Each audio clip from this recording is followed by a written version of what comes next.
The first bite was never the problem. It was the question that followed it. What exactly did we just eat? In the early 1990s, as grocery store aisles quietly filled with genetically modified crops, a scientific breakthrough slipped into daily life without ceremony. No alarms, no labels, just corn that resisted pests, soybeans that survived herbicides. To scientists, it was elegant biology. Genes edited with precision, yields improved, hunger reduced.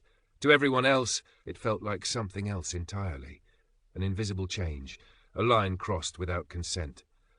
And so began a war not of armies, but of headlines. Laboratories hummed with centrifuges and data charts, while television screens flashed ominous phrases, Frankenfoods. Activists held up protest signs outside supermarkets, warning of unknown risks, mutations, allergies, ecological collapse. Scientists countered with peer-reviewed studies, decades of testing, statistical confidence. But numbers struggled to compete with fear. Especially fear of what couldn't be seen. Europe banned, America approved.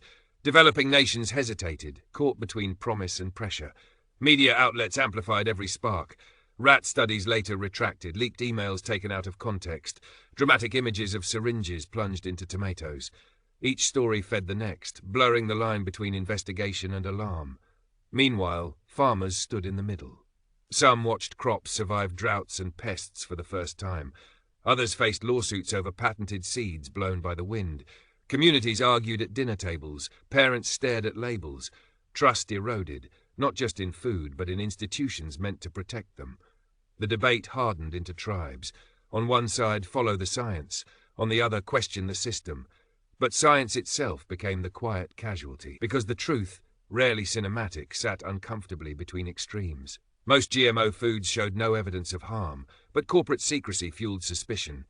Media simplification fueled misunderstanding, and the louder the shouting became, the harder it was to hear nuance. Years passed. CRISPR arrived, faster, cleaner, more precise than anything before, and yet the old battle lines remained, not because of genes, but because of trust. Today, the GMO war still simmers, not in fields, but on screens, in comment sections, in viral clips.